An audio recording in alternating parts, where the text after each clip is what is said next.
পিঠা রেসিপির মধ্যে সবচেয়ে সহজ পিঠার রেসিপি হচ্ছে পাটিসাপটা পিঠা। আজকের ভিডিওটি আমি এমন ভাবে তৈরি করেছি যে কখনো কোনো দিনও পিঠা বানায়নি, সেও যদি ফুল ভিডিওটি দেখে এই পাটিসাপটা পিঠার রেসিপিটি ট্রাই করে একদম পারফেক্ট ভাবে তৈরি করতে পারবে। আমি 100% গ্যারান্টি দিয়ে বলতে পারি। আজকের ভিডিওতে আমি খুবই সহজ উপায়ে আপনাদেরকে পাটিসাপটা পিঠা বানানোর রেসিপিটি দেখিয়ে দেব। আশা করি আপনাদের অনেক অনেক ভালো লাগবে। ফুল ভিডিওটি দেখার অনুরোধ রইল, না হলে কিন্তু আপনারা ভিডিওর অনেক ইম্পর্টেন্ট পার্ট মিস করবেন। তো মূল ভিডিওতে যাওয়ার পূর্বে আপনাদেরকে একটি অনুরোধ করি, আপনি যদি আমার চ্যানেলে নতুন হয়ে থাকেন তাহলে প্লিজ চ্যানেলটি সাবস্ক্রাইব করে দিবেন। আর ভিডিওটি কোনো ফেসবুক পেজ থেকে দেখে থাকলে তাহলে প্লিজ পেজটি ফলো দিয়ে পাশে থাকুন। তো পিঠাটি তৈরি করার জন্য এখানে আমি হাফ কাপ পোলাও চাল নিয়েছি।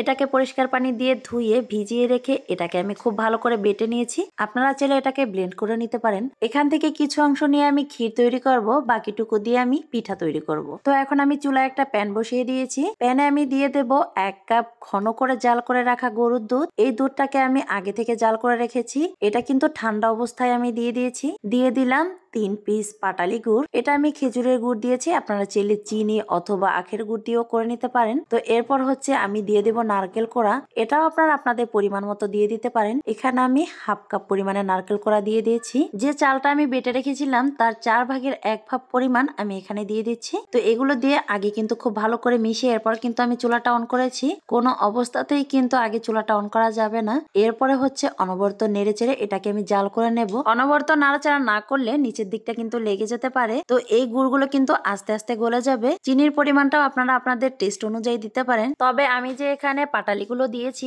এতেই যে মিষ্টিটা হয়েছে এতেই এটা পারফেক্ট ভাবে হয়েছে। গুড়গুলো কিন্তু অনেকটাই গলে গেছে। তো এ পর্যায়ে হচ্ছে এর সাথে আমি একটু লবণ অ্যাড করে দেব।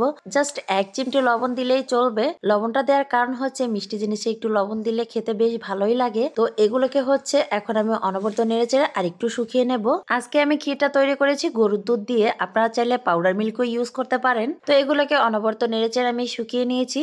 এটা কিন্তু অনেক বেশি শুকানো যাবে না, কারণ এটা ঠান্ডা হওয়ার পরও আরো শুকিয়ে যাবে। তো এ পর্যায়ে হচ্ছে এটাকে আমি নামিয়ে নেব। এটার ঘনত্বটা আপনাদেরকে একটু দেখিয়ে দিলাম। এগুলোকে নামিয়ে একটা সাইডে রেখে দিয়ে আমি পিঠা তৈরি করার জন্য ব্যাটারটা তৈরি করে নেব। অবশিষ্ট চাল বাটাটার সাথে আমি অ্যাড করে নেব হচ্ছে আটা। আপনারা চাইলে এখানে আটার পরিবর্তে ময়দাও দিতে পারেন। তো এখানে আমি 1 কাপ পরিমাণে আটা অ্যাড করে দিচ্ছি। ডাল বাড়া চামচ দিয়ে মেপে 3 চামচ পরিমাণে আটা দিয়ে দিয়েছি। 2 চা চামচ পরিমাণে দিয়ে দিচ্ছি চিনি। স্বাদ মতো লবণ দিয়ে আমি নরমাল পানি দিয়ে একটা ব্যাটার তৈরি করে নেব। তো একটু একটু পানি দিয়ে আমি ব্যাটারটা তৈরি করব। ব্যাটারটা কেমন ঘনত্বের তৈরি করব সেটা আপনাদেরকে অবশ্যই দেখিয়ে দেব, একটু অপেক্ষা করেন। আমি এই ব্যাটারটা তৈরি করার জন্য এখানে চাল বাটা ইউজ করেছি। আপনারা চাইলে এখানে শুকনো চালের গুঁড়োও দিতে পারেন। সেক্ষেত্রে চালের গুঁড়ার ডাবল পরিমাণে আপনারা আটা বা ময়দা দিয়ে এই ব্যাটারটা তৈরি করবেন, তাহলে আপনাদের ব্যাটারটা একদম পারফেক্ট ভাবে তৈরি হবে। চালের গুঁড়ার পরিমাণটা যদি বেশি হয়ে যায় তাহলে কিন্তু পাটিসাপটা পিঠাটা বানাতে আপনাদের অনেকটা অসুবিধা হবে। তো এটার ঘনত্বটা আপনাদেরকে একটু দেখিয়ে দিচ্ছে, এটা কিন্তু অনেকটা পাতলা টাইপের হবে। তো এখন আমি পিঠাটি তৈরি করার জন্য চলে যাব সরাসরি চুলায়। চুলায় আমি একটা ফ্রাই প্যান বসিয়ে দিয়েছি। ফ্রাই প্যানটায় আমি কিছুটা তেল ব্রাশ করে নিয়েছি এবং এটা একটু গরম করে নিয়েছি। গরম করে নিয়ে আমি 1 চামচ পরিমাণে হচ্ছে ব্যাটার দিয়ে এটাকে একটু ঘুরিয়ে দিয়েছি। তো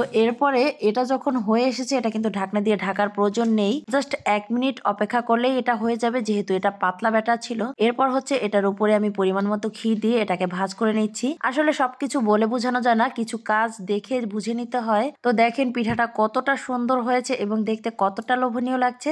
আপনাদেরকে আমি আরো কয়েকটি পিঠা তৈরি করে দেখিয়ে দিচ্ছি। তো আপনারা চাইলে এটাকে প্যানটাকে আপনারা না ঘুরিয়ে চামচ দিয়ে আপনারা এইভাবেও তৈরি করতে পারেন। আমার কাছে এইভাবেই সহজ মনে হয়েছে, তো এইভাবে আমি পিঠাগুলো তৈরি করে নিয়েছিলাম। আরেকটি কথা আপনাদেরকে বলে দিচ্ছি, প্রতিটি পিঠা তৈরি করার পূর্বে কিন্তু কোনো তেল ব্রাশ করার প্রয়োজন নেই। পিঠা তৈরি করার পূর্বে আমি একবার তেল ব্রাশ করে নিয়েছিলাম, তাতেই আমি সবগুলো পিঠা তৈরি করেছি। তো আপনাদের যদি মাঝে মধ্যে মনে হয় যে একটু প্যানটা ড্রাই হয়ে গিয়েছে তখন আপনারা চাইলে একবার ব্রাশ করে নিতে পারেন। তবে প্রতিটি পিঠা তৈরি করার পূর্বে তেল ব্রাশ করার কোনো প্রয়োজন নেই। পিঠাটি তৈরি করার সময় কিন্তু চুলার হিট পুরোপুরি লোতে রাখতে হবে। পুরোটা টাইম জুড়ে কিন্তু আমি চুলার হিট একদম লোতে রেখে পিঠাগুলো তৈরি করে নিয়েছিলাম। আপনারা যদি হাই হিটে পিঠাগুলো তৈরি করেন তাহলে কিন্তু পিঠাতে কিন্তু লালচে রং চলে আসবে এবং দেখতে সেটা মোটেও ভালো লাগবে না। আমাদের ঘরে অনেক সময় দেখা যায় যে চালের গুঁড়ো থাকে না, তখন আপনারা চাইলে আটা বা ময়দা দিয়ে ব্যাটার তৈরি করে এই পিঠাটি তৈরি করতে পারেন। আর পিঠাগুলো তৈরি করা কতটা সহজ সেটা তো আপনারা দেখলেনই। এরই মধ্যে কিন্তু আমার সমস্ত পিঠাগুলো তৈরি করা হয়ে গিয়েছে,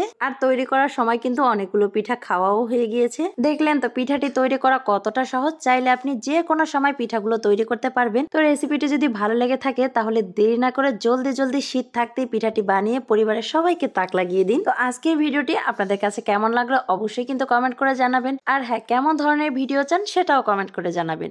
ভিডিওটি ভালো লাগলে একটি লাইক এবং একটি শেয়ার করে আপনার আপনজনকে দেখার সুযোগ করে দিন। তো আজকে এ পর্যন্তই, দেখা হবে নেক্সট ভিডিওতে। সে পর্যন্ত ভালো থাকুন, সুস্থ থাকুন। আল্লাহ হাফেজ।